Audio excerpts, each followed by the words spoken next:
देखो आज हम गॉस थ्योरम स्टार्ट करते हैं, इलेक्ट्रिक फ्लक्स वगैरह स्टार्ट करते हैं।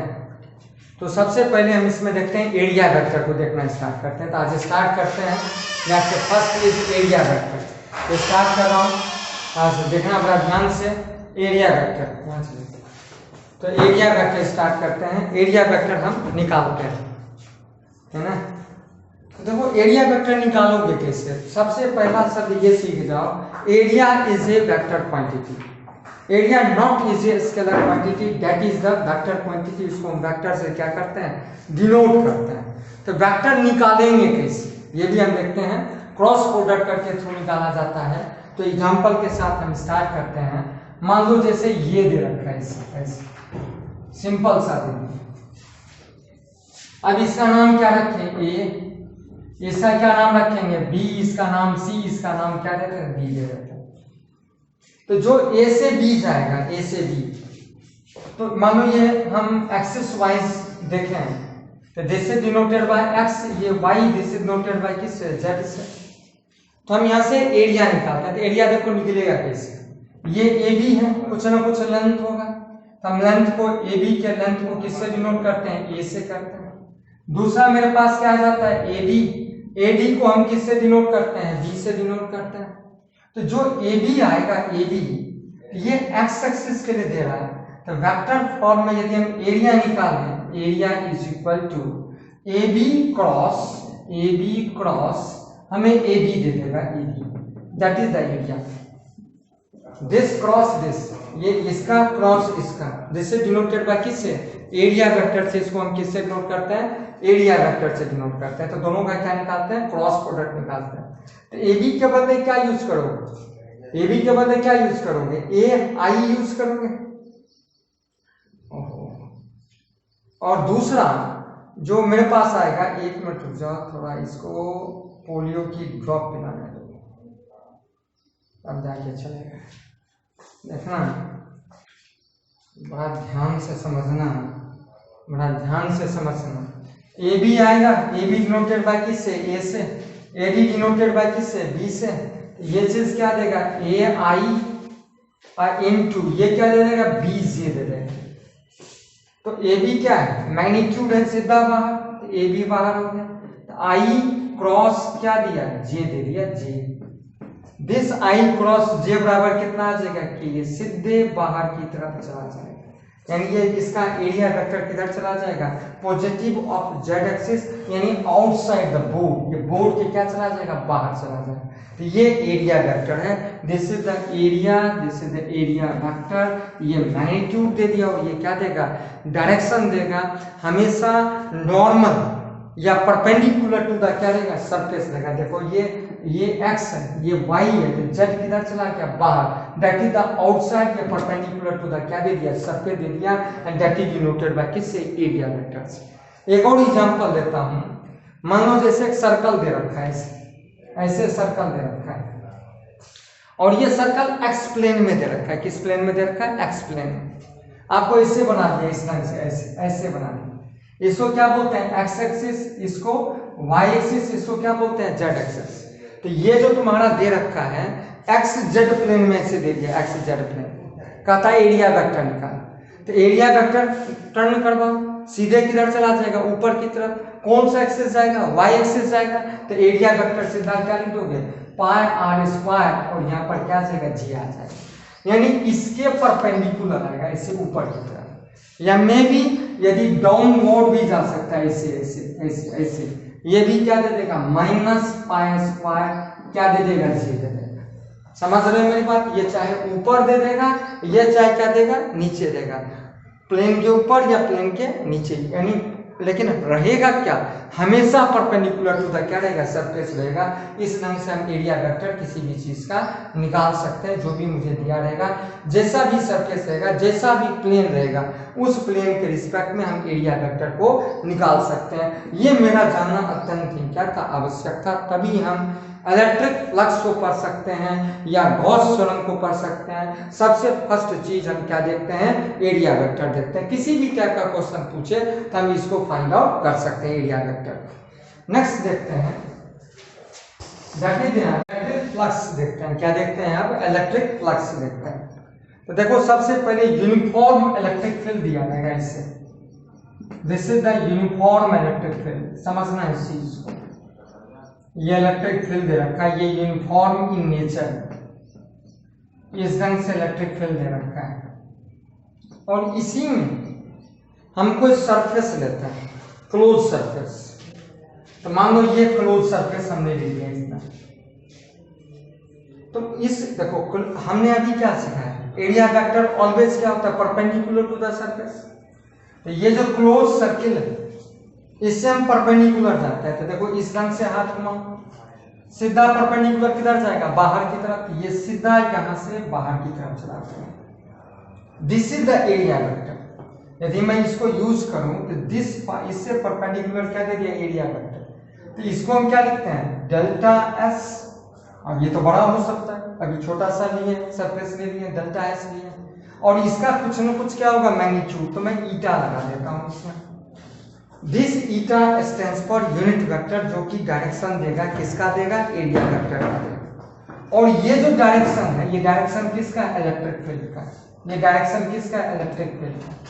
इससे एंगल कितना बना रखा है? इससे angle, this angle is denoted by किससे? थीटा से। ये थीटा दे रखा है। तो देखो एनर्जी का, इलेक्ट्रिक फील्ड का मतलब क्या? That is the energy. Electric field क्या है? वर्चुअल, रियल तो है नहीं, वर्चुअल, लेकिन वो है क्या? एनर्जी। उसको हम एनर्जी से डिनोट करते हैं। समझ रहे मेरी बात? तो ये देखो इस क्लोज सरफेस से कितना इलेक्ट्रिक लाइंस पास किया, मुझे उसके बारे में सोचना। नंबर ऑफ इलेक्ट्रिक लाइंस, जितना ज्यादा इलेक्ट्रिक लाइन उतना ज्यादा स्ट्रेंथ। तो number of electric lines passes through this area. समझ रहे हैं मेरी बात? इसे फ्लक्स कैसे लिखोगे? This phi is equal to number of electric lines passes through close surface, और उस क्लोज सरफेस से परपेंडिकुलर लोगे। क्या लोगे? परपेंडिकुलर। किसका? एरिया का। ये तो परपेंडिकुलर इधर जा रहा है, लेकिन मुझे इलेक्ट्रिक फील्ड, मुझे जो एरिया वेक्टर आएगा वो भी किसके डायरेक्शन में चाहिए? इलेक्ट्रिक फील्ड के डायरेक्शन में चाहिए। तो एरिया वेक्टर ये दे दिया। इस एरिया का क्या तोड़ोगे? कंपोनेंट। किसके डायरेक्शन में? इलेक्ट्रिक फील्ड के डायरेक्शन में। तो एक कंपोनेंट इधर किस में जाएगा? कॉस, और दूसरा क्या जाएगा? साइन। इसका कंपोनेंट इलेक्ट्रिक फील्ड के डायरेक्शन। तो मुझे फ्लक्स क्या मिलेगा? मुझे फ्लक्स मिलेगा electric field into area vector. ये चीज मॉड में से लिख दो, मॉड में, S. This is the mod. समझ रहे हैं मेरी बात ना? इन दोनों का प्रोडक्ट, यहाँ पे साथ ही साथ कॉस थीटा भी आ जाएगा, क्योंकि आपका परपेंडिकुलर इसी को कंपोनेंट तोड़ोगे तो ई कॉस। समझ रहे हैं मेरी बात ना? दूसरा क्या जाएगा? ई साइन। तो इसी electric field component of area vector towards the electric field. It is electric flux is defined as product of, it is defined as a product of electric field and area vector in the direction of electric field। जो area vector है वो direction of क्या चले जाओगे? Electric field में ले जाओगे। जो उसका प्रोडक्ट होगा उसी को हम क्या बोलते हैं? फ्लक्स बोलते हैं। सिंपल भाषा में मान लो जैसे ये क्लोज सरफेस है, क्लोज, तो इसी से ये पास कर जाए, क्या मैक्सिमम फ्लक्स देगा? मैक्सिमम, क्योंकि जितना भी इलेक्ट्रिक लाइंस है सारा का सारा इस रिंग से क्या कर रहा है? पास कर रहा है। तो मैक्सिमम क्या देगा? फ्लक्स देगा। लेकिन मान लो हमें ये इलेक्ट्रिक लाइंस दे रखा है और क्लोज सरफेस एरिया क्या करे? चेंज करे। तो एरिया का हमेशा जो तुम्हारा क्लोज सरफेस रहेगा, एरिया उससे हमेशा क्या रहेगा? परपेंडिकुलर रहेगा। लेकिन मुझे एरिया चाहिए किसके डायरेक्शन में? इलेक्ट्रिक फील्ड के डायरेक्शन। क्योंकि जब देखो मान लो इलेक्ट्रिक फील्ड पास कर रहा है, यदि मैं यहां पर रिंग को रखूं तो मैक्सिमम एनर्जी उसी रिंग से क्या करेगा? पास करेगा। लेकिन जब रिंग को घुमाऊंगा तो मैक्सिमम एनर्जी तो पास करेगा नहीं। जैसे जैसे एंगल चेंज होगा वैसे वैसे वैल्यू भी क्या करेगा? चेंज करेगा। मान लो suppose that number of electric lines pass कर रहा है, मैं रिंग को यूं रख दो, यूं, तो सारा का सारा लाइंस पास कर गया। लेकिन मैं इसी को टर्न करके यूं कर दूं तो एक भी लाइन उससे पास नहीं करेगा, यानी कि एरिया वेक्टर परपेंडिकुलर हो गया किससे, इलेक्ट्रिक फील्ड से। फिर फ्लक्स का वैल्यू कितना आ जाएगा, 0 आ जाएगा। लेकिन जब इलेक्ट्रिक लाइंस ऐसे पास कर रहा है और मैंने एरिया वेक्टर ऐसे ले लिया, तो मैक्सिमम इलेक्ट्रिक लाइंस उसी क्लोज सरफेस से क्या कर रहा है, पास कर रहा है, तो मुझे क्या मिलेगा, मैक्सिमम फ्लक्स मिलेगा। तो वही चर्चा हम कर रहे हैं, जैसे जैसे एंगल इलेक्ट्रिक फील्ड से एरिया वेक्टर का एंगल चेंज करेगा, वैसे वैसे फ्लक्स का वैल्यू भी क्या करेगा, चेंज होता चला जाएगा। तो फ्लक्स सिंपल देखें, मॉड यानी product of electric field and area vector towards the electric field, यानी एरिया वेक्टर का कंपोनेंट लोगे किस डायरेक्शन में, इलेक्ट्रिक फील्ड के डायरेक्शन में, तो वो चीज मुझे क्या दे देगा, इलेक्ट्रिक फ्लक्स दे देगा। इसको डिनोट करते हैं फाई से। मॉड ऑफ ये दे रखा है, तो इस चीज को अच्छा देखो, जब डेल्टा लिखोगे तो फाई तुम्हारा ये भी क्या आएगा, फाई के फॉर्मेट में आएगा। तो यहाँ पर इसको क्या लिख दोगे, डेल्टा फाई लिख दोगे, और ये ई ये और कॉस थीटा दोनों वेक्टर है, दोनों वेक्टर के साथ क्या प्रेजेंट है, कॉस थीटा, तो इसको क्या लिखेंगे, ई डॉट डेल्टा ऐसे लिखेंगे। और इसी का क्या कर दोगे, इंटीग्रेशन। कौन सा इंटीग्रेशन, क्लोज्ड इंटीग्रेशन। क्लोज्ड क्यों, एरिया हमेशा क्या होता है, क्लोज्ड होता है। और इस चीज का भी जब इंटीग्रेशन करोगे तो तुम्हें क्या दे देगा, फ्लक्स दे देगा। किसका देगा, इलेक्ट्रिक फील्ड का देगा। और ये किसके बराबर होगा, क्लोज इंटीग्रेशन ई डॉट कितना आ जाएगा, डेल्टा एस आ जाएगा। और जब आपका थीटा 0 है, यानी इलेक्ट्रिक फील्ड और एरिया वेक्टर दोनों पैरेलल है, उस वक्त फ्लक्स का वैल्यू क्या रहेगा, मैक्स आएगा। कितना आएगा, मैक्स आएगा। जब थीटा बराबर कितना रहेगा, 90, तब फ्लक्स का वैल्यू cos 90 किसके बराबर, 0। उस वक्त ये वैल्यू किसके बराबर चला जाएगा, 0 के बराबर चला जाएगा। अब मान लो जब थीटा बराबर कितना आ जाएगा, 180, उस वक्त फ्लक्स का वैल्यू आपका क्या आ जाएगा, निगेटिव आ जाएगा। यानी वो चीज किस में चला जाएगा, मिनिमम, क्योंकि ये सारा का सारा किस पे डिपेंड करता है, एंगल पे डिपेंड करता है। और सीधा सीधा जान जाओ, flux is a scalar quantity. कौन सा क्वांटिटी, स्केलर। और सिंपल हम कैलकुलेशन करते हैं, किसी भी रिंग से नंबर ऑफ इलेक्ट्रिक लाइन जो कि वर्चुअल है, यानी हम उसको एनर्जी भी समझ सकते हैं, क्योंकि जितना इलेक्ट्रिक लाइंस हो या मैग्नेटिक लाइंस हो, टाइप का क्या होता है, एनर्जी होता है। Number of electric lines passes through that close surface, उसी चीज को हम लोग क्या बोलते हैं, फ्लक्स बोलते हैं। उसको हम फ्लक्स से क्या करते हैं, डिनोट करते हैं। तो आपने पहले एरिया वेक्टर सीखा, दूसरा आपने किसको सीखा, फ्लक्स को सीखा। राइट कर लीजिए। नेक्स्ट देखते हैं, that is the Gauss theorem. बहुत इंपॉर्टेंट है गॉस थ्योरम। देखो गॉस थ्योरम का मतलब समझते हैं। मान लो बहुत सारे चार्ज दे रखे हैं, मान लो ये चार्ज यहाँ पे है Q1 है, ये चार्ज इधर है Q2 है, ये चार्ज इधर है Q3 है, ये चार्ज यहाँ पे है Q4 है, बहुत सारे चार्ज है। तो मैं क्या करता हूँ, एक क्लोज सरफेस लेता हूँ, इस ढंग से क्लोज सरफेस, जिसको गॉसियन सरफेस बोलते हैं। कौन सा बोलते हैं, गॉसियन। इसको बोलते हैं गॉसियन, गॉसियन सरफेस बोला जाता है। अब देखो ये जो प्लस चार्ज है, यहां से लाइन बिखेरे, इलेक्ट्रिक लाइंस बिखेरे, तो यहां से जब बिख रहा है तो यही तो रहेगा, वो तो बाहर भी जाएगा। यानी अंदर से लाइंस किधर गया, बाहर गया। मतलब एनर्जी अंदर में था, वो रेडिएट होके किधर जा रहा है, बाहर जा रहा है। ये भी पॉजिटिव चार्ज है कि एनर्जी रेडिएट होकर किधर जा रहा है, बाहर जा रहा है। ये भी पॉजिटिव यदि चार्ज है तो एनर्जी रेडिएट करके किधर जा रहा है, बाहर जा रहा है। अब देखो ये जो फोर्थ चार्ज है, ये भी पॉजिटिव है, तो ये भी इस गॉसियन को लाइंस देगा। लेकिन जितना ये लाइंस इसको दिया, उतना ही लाइंस किधर चला गया, बाहर चला गया। इसके पास कुछ बचा नहीं। ये जो चार्ज है, ये चार्ज, ये लाइंस जब दे रहा है तो बच रहा है, मतलब अंदर से बाहर जा रहा है, वैल्यूज है। बट ये लाइन जितना अंदर लाइंस गया, उतना ही लाइन किधर चला गया, बाहर चला गया। तो इसका फ्लक्स पर कोई विशेष प्रभाव नहीं पड़ेगा। प्रभाव पड़ेगा किसका, गॉसियन के कारण। लेकिन फ्लक्स मुझे मिल किसके कारण रहा है, सारे चार्जेस के कारण मिल रहा है। मेरी बात बिल्कुल गौर से सुनना। यदि मान लो मैं सपोज करता हूं ये पॉजिटिव, तो क्या इलेक्ट्रिक लाइंस बिखेरेगा, लाइंस अंदर से किधर चला जाएगा, बाहर चला जाएगा। ये भी मान लो पॉजिटिव है, अंदर से किधर गया, बाहर। यदि मान लो ये निगेटिव है तो बाहर से अंदर इसके पास आएगा। लेकिन मान लो ये कोई अदर चार्ज है, पॉजिटिव इन नेचर है, तो ये लाइन से बिखरा, तो जितना लाइन इस गॉसियन के अंदर आया उतना ही लाइन क्या चला गया, बाहर चला गया, इसके अंदर कुछ भी नहीं ठहरा।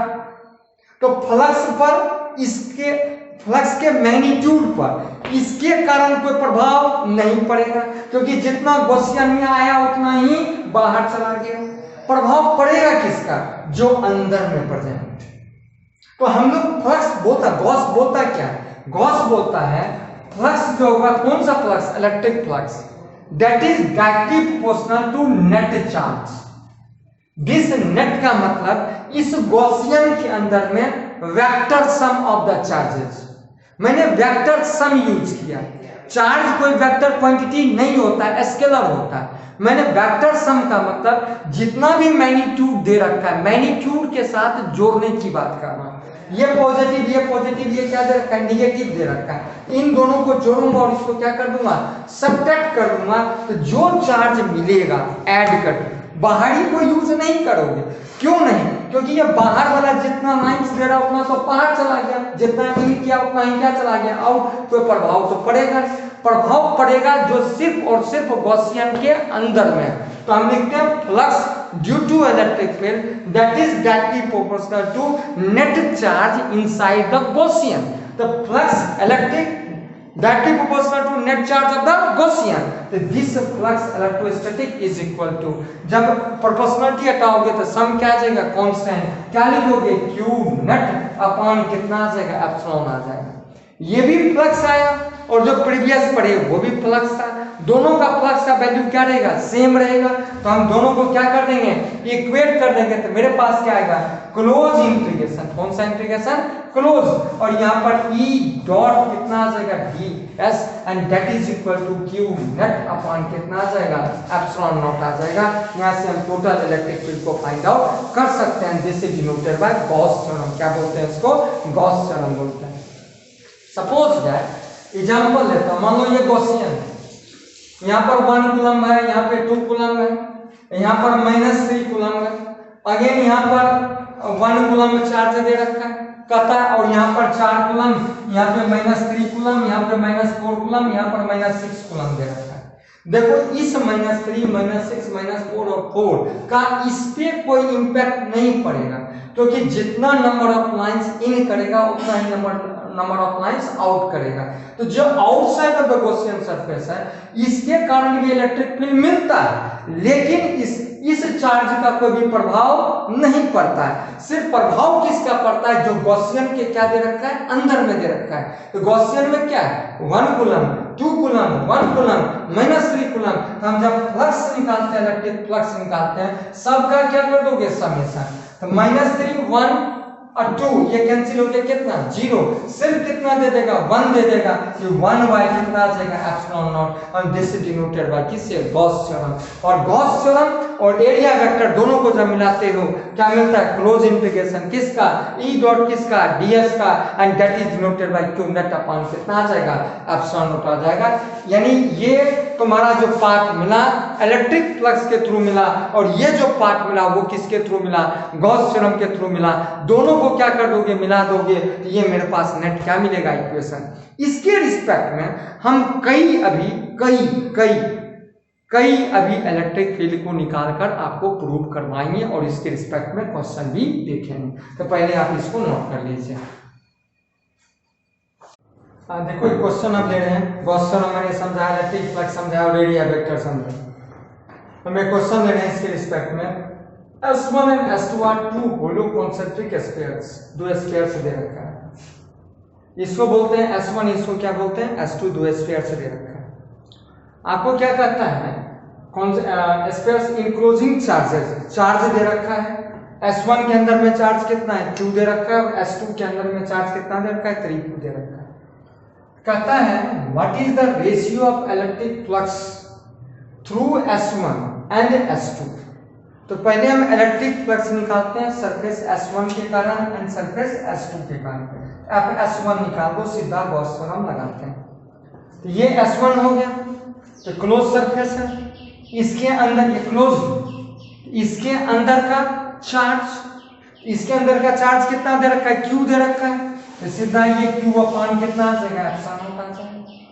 दूसरा यदि हम देखें FS2 कर दें तो ये गॉसियन बन जाएगा, S1 क्या हो जाएगा, समाप्त हो जाएगा, खत्म हो जाएगा। सिर्फ आपको क्या सोचना पड़ेगा, S2, इसके अंदर का नेट चार्ज, एक चार्ज कितना है Q, दूसरा कितना है 3Q, दोनों जुड़ जाएगा, ये भी पॉजिटिव दूसरा भी पॉजिटिव, दोनों जुड़ जाएगा, तो ये कितना आ जाएगा 4Q अपान कितना आ जाएगा, एप्सिलॉन नॉट। ये फर्स्ट बन गया, ये आपका क्या बन गया, सेकेंड बन गया। अब क्या कहता है, what would be electric flux through S1 if air S1 is replaced by a minimum of डायरेक्ट्रिक constant 3। यानी अब क्या कहता है, क्वेश्चन का तीसरा पार्ट क्या कहता है, ये जो सरफेस है इसके अंदर अभी क्या प्रेजेंट है, एयर, एयर को हटा दिया गया और इसके अंदर डायलेक्ट्रिक डाल दिया गया, जिस डायलेक्ट्रिक का कांस्टेंट के बराबर कितना है 3। अब ये जो FS1 है ये डैश आ जाएगा, तो देखो चार्ज पर कोई फर्क नहीं पड़ेगा, चार्ज अभी भी कितना है Q है, डिवाइडेड बाय क्या होता है, एप्सिलॉन नॉट। तो मैंने जब शुरुआत में इलेक्ट्रिक फील्ड पढ़ाया था या कूलम्ब्स लॉ पढ़ाया था तो बताया था एप्सिलॉन नॉट मीडियम पे क्या करता है, डिपेंड करता है। मीडियम जब बदलेगा तो वैल्यू भी क्या करेगा, चेंज हो जाएगा। अब मीडियम इसका क्या कर गया, बदल गया। अब आ गया डायलेक्ट्रिक, डायलेक्ट्रिक कांस्टेंट कितना है 3, तो एप्सिलॉन नॉट का वैल्यू भी क्या जाएगा, चेंज हो जाएगा, वो k टाइम्स क्या जाएगा, एप्सिलॉन नॉट हो जाएगा, यानी नवा फ्लक्स आएगा Q अपान कितना 3 इनटू कितना आ जाएगा, एप्सिलॉन नॉट आ जाएगा, and this is the new flux. यानी इसमें जब एयर रिप्लेस करके किसी मीडियम को लाइएगा तो फ्लक्स का वैल्यू क्या करेगा, चेंज कर जाएगा। राइट डाउन,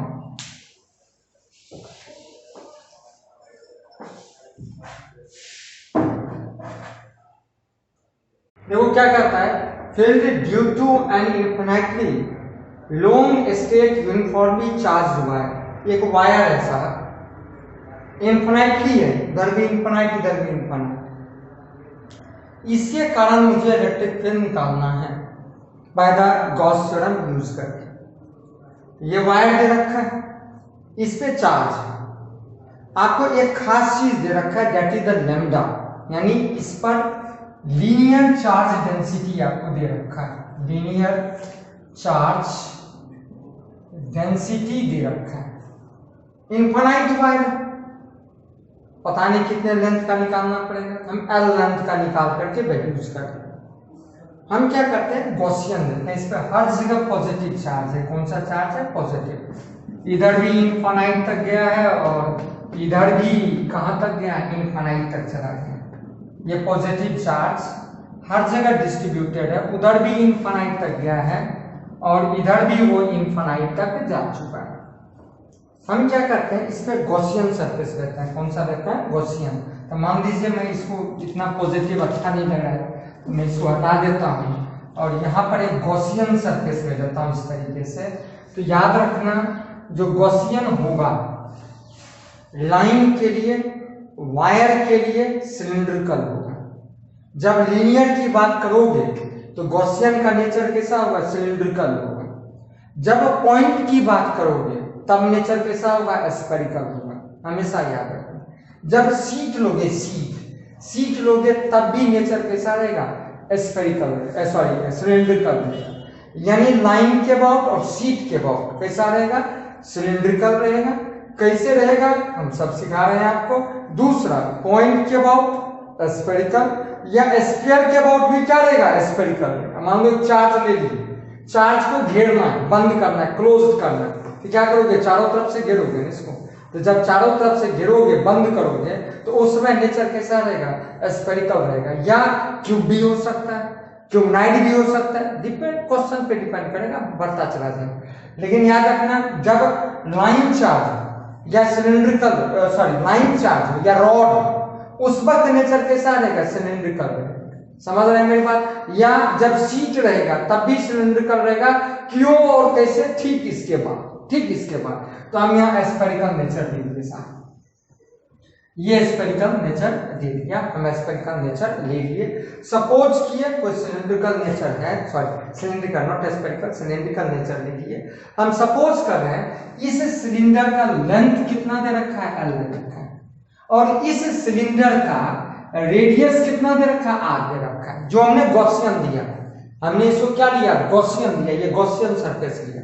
रॉड तो बहुत बड़ा इनफाइनाइट है, लैम्डा दे रखा है इसके लिए, लेकिन मैंने इसको कैसा बनाया, मैंने इसको एक सिलिंड्रिकल बनाया, गॉसियन सिलिंड्रिकल लिया, और इसके रिस्पेक्ट में हमें वैल्यूज निकालना। अब मुझे अच्छी बताओ, ये तो बढ़ता चला गया, लेकिन यहां पर जो चार्ज है, सारे चार्ज का इलेक्ट्रिक लाइंस एक तो ऊपर जाएगा, और ये कहीं न कहीं खत्म तो होगा। तो मान लो जहां खत्म हुआ वहां पर भी तो चार्ज प्रेजेंट होगा, तो चार्ज का इलेक्ट्रिक लाइंस किधर जाएगा, बाहर जाएगा। और जब इसका इस जो ये सरफेस है इसका एरिया वेक्टर लोगे तो ये भी किधर देगा, बाहर देगा। यानी जब लास्ट करेगा, समझ रहे हो ना, जब लास्ट करेगा तो अंत जगह पर इलेक्ट्रिक फील्ड तो होगा, किधर देगा, बाहर की तरफ देगा। और ये जो गॉसियन नेचर है इसका भी डायरेक्शन किधर जा रहा है, बाहर की तरफ जा रहा है। तो मुझे एक फ्लक्स इस साइड से मिलेगा, वो फ्लक्स क्या मिलेगा, φ1 मिल जाएगा। φ1 क्या मिलेगा, E डॉट ds मिल जाएगा। क्लोज कर देना इसको, डॉट लगा। दूसरा एक इधर भी वैसा, जैसा वहां वैसा यहां पर, तो फ्लक्स दूसरा मिला मुझे, क्या दिया, क्लोज किया। E1 और डॉट देखे ds1, और यहां पर ये 2 लगा देता हूं, इसको इलेक्ट्रिक फील्ड 2 और ये ds भी 2, और यहां पर 1 और 1 दे देता हूं क्योंकि मैंने वहां 1 मान रखा है। देखो ड्यू टू सिमेट्रिकल नेचर जितना फ्लक्स इस साइड से मिलेगा उतना ही फ्लक्स इस साइड से भी मिलेगा। तो देखो दोनों इक्वल एंड क्या देगा, अपोजिट, तो ये एक दूसरे को क्या कर देगा, कैंसिलेशन कर देगा। यानी हॉरिजॉन्टल लाइन के about due to symmetrical property electric field net कितना आ जाएगा, 0, जितना उधर दिया उतना ही इधर भी देगा, एक दूसरे को खत्म कर देगा काम।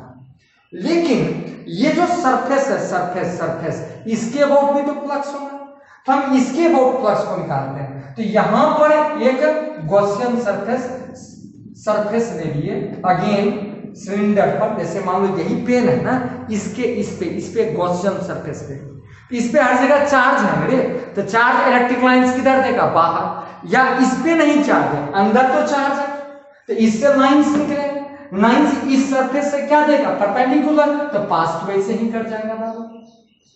और ये सरफेस है, तो सरफेस से भी तो एरिया वेक्टर लोगे, मैंने क्या बोला, area vector always perpendicular to the surface, इस सरफेस से क्या देगा, परपेंडिकुलर, तो ये भी किधर चला जाएगा, बाहर चला जाएगा। इलेक्ट्रिक फील्ड भी ऊपर और एरिया वेक्टर भी ऊपर, तो ये तीसरा देगा, इसको थर्ड यूज करते हैं। This is equal to close integration E dot ds, इसको थर्ड में यूज कर देता हूं। This is equal to Q net upon कितना आ जाएगा, एप्सिलॉन नॉट आ जाएगा। मुझे अच्छी बताओ, जब ये दोनों बाहर जा रहा है पैरेलल, तो थीटा कितना आ जाएगा, 0 आ जाएगा, cos 0 कितना हो जाएगा, 1 हो जाएगा, तो मेरे पास बचेगा कितना, E3 बाहर चला जाएगा, और सिर्फ क्लोज इंटीग्रेशन किसका, ds3 का। This is Q net upon कितना, एप्सिलॉन नॉट, तो net charge inside the Gaussian. तो देख इसका लेंथ कितना माना है, L माना है, और तुम्हें लैम्डा दे रखा है, लीनियर चार्ज डेंसिटी दे रखा है। तो मुझे अच्छी बताओ, लैम्डा दे रखा है और लेंथ दे रखा है, तो क्या नेट पार्ट का चार्ज नहीं निकाल सकते हो, ये चार्ज कितना आ जाएगा, लैम्डा इंटू क्या आ जाएगा, L आ जाएगा, डिवाइडेड बाय कितना आ गया, एप्सिलॉन नॉट। अब मुझे अच्छी बताओ, ये जो एरिया है, सरफेस एरिया, जब सबका इंटीग्रेशन करोगे तो क्या पूरा एरिया क्लोज सरफेस का आ जाएगा, तो ये सिलेंडर का एरिया, सिलेंडर का सरफेस एरिया, तो सिलेंडर का सरफेस एरिया किसके बराबर, 2πrl, r इसका क्या दे रखा है, रेडियस, लेंथ कितना दे रखा है, l, तो यहां से E3 कितना आ जाएगा, 2πrl बराबर लैम्डा l अपॉन कितना, एप्सिलॉन नॉट। L से L क्या गया, कैंसिल, तो मुझे यहां से इलेक्ट्रिक फील्ड मिलेगा, इसको जनरलाइज कर दें, E3 किसके बराबर आ जाएगा, E के बराबर आ जाएगा, और ये मिलेगा lambda upon 2 pi epsilon naught into क्या दे देगा, आर दे देगा। This is the required electric field due to line charge. ये लाइन चार्ज के कारण हमें ये इलेक्ट्रिक फील्ड मिलेगा। और इसका जब ग्राफ देखो, इसमें क्या है, ये आर है। आर क्या है, रेडियस है। किसका रेडियस है, गॉसियन का रेडियस है। तो जैसे जैसे गॉसियन का रेडियस बढ़ाते जाओगे वैसे वैसे इलेक्ट्रिक फील्ड क्या करेगा, चेंज करता जाएगा। और इसमें कोई विशेष चीज नहीं होगा। तो इसको भी आप समझ लिए हैं, लिख सकते हैं इसका। देखो नेक्स्ट जो देख रहे हैं बहुत इंपॉर्टेंट है, इस पर भी हम क्वेश्चन भी आपको सिखाएंगे। कहता है electric field intensity due to a thin infinite plane sheet. यही प्लेन शीट है आपका, ये प्लेन शीट है पूरा, एक शीट ले, समझ रहे हैं। आप जैसे मान लीजिए आप क्या कीजिए, किसी कॉपी को ले लीजिए, पूरा प्लेन शीट है, जैसे वो वाला पार्ट मुझे देना है। जैसे मान लो suppose that this is the plane sheet, ये प्लेन शीट है। तो इस प्लेन शीट में गॉसियन सरफेस लेना। तो एरिया यहाँ पर भी जैसे आपने लाइन चार्ज के लिए गॉसियन सरफेस में सिलिंड्रिकल लिया था, वैसे इसमें भी क्या लोगे, सिलिंड्रिकल लोगे। शीट ऐसे दे रखा है, इसमें क्या करोगे, गॉसियन कैसा लोगे, इस तरीके से, ऐसे जैसे ये दे रखा है, इसको ऐसे कर लो, ऐसे गॉसियन। अब एक लेयर ये हो गया। अब मान लो ये मोटा होता तो दूसरा लेयर, तीसरा, जैसे कैसे सीडी जैसे आप रखते हो, सीडी देखे हो ना, सीडी जैसे बहुत सारा सीडी जैसे रखा हुआ है ऐसे, है ना। तो एक लेयर, दूसरा लेयर, तीसरा लेयर, ऐसे वो सीडी लेयर्स का काम करेगा। नेचर कैसा आ जाएगा, सिलिंड्रिकल आ जाएगा। कोई बुक ले लो, बुक में ही सिलिंड्रिकल बनाना, एक पार्ट, दूसरा पेज में दूसरा पार्ट, तीसरा पेज में तीसरा पार्ट, ऐसे लॉट्स ऑफ पेज आ जाएंगे। तो मेरे पास कुछ इस तरीके से है, ऐसे मान लो एक कोई सीट दे दिया, इसका इनफाइनाइट सीट दे दी। इस इनफाइनाइट सीट में हम क्या दे रहे हैं, गॉसियन दे रहे हैं। तो गॉसियन के लिए क्या होगा, सिलिंड्रिकल। तो कुछ इस तरीके से चला जाएगा, ऐसे करके एक साइड का। जब अपोजिट जाओगे तो डॉटेड से चले जाओ, ये अंदर चला जाएगा, ये भी गॉसियन चला जाएगा साथ, ये आउटसाइड का चला गया, ठीक है। ये बैक साइड से पीछे की तरफ चला, ये आउटसाइड, ये पीछे वाले साइड। जैसे ये सीट है ना, मान लो सीट, तो एक इधर से गॉसियन, एक इधर से गॉसियन।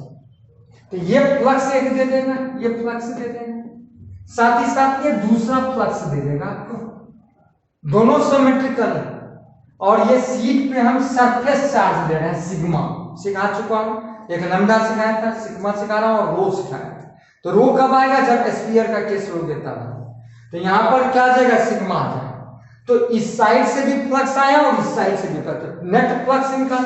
तो फ्लक्स निकालोगे तो φ1 प्लस कितना आ जाएगा, φ2। ये φ1 कितना देगा, E डॉट कितना दे देगा, ds दे देगा, प्लस ये भी कितना दे देगा, E डॉट कितना दे देगा, ds दे देगा। तो नेट फ्लक्स कितना आ जाएगा, 2 टाइम्स E डॉट कितना आ जाएगा, ds आ जाएगा सारा। ये net flux they, this is the net flux. यहाँ पर पहले इलेक्ट्रिक फ्लक्स लगा, इसके कारण फ्लक्स इधर मिला, मान लो पॉजिटिव एक साइड का मिला, दूसरा साइड का क्या देगा, निगेटिव। नेट निकालोगे तो ऐड हो जाएगा, तो नेट फ्लक्स मेरे पास आ गया। तो नेट फ्लक्स कितना आ गया, twice time E dot ds। कहोगे ds क्या, तो ये जो एरिया ले रहे हो, ये वाला area, this is the ds। ये जो एरिया ले रहे हो, दिस इज डिनोटेड बाय किससे, ds। और ये कैसा आ जाएगा, सिलिंड्रिकल। यही मान लो, है ना, ये सीट दे रखा है।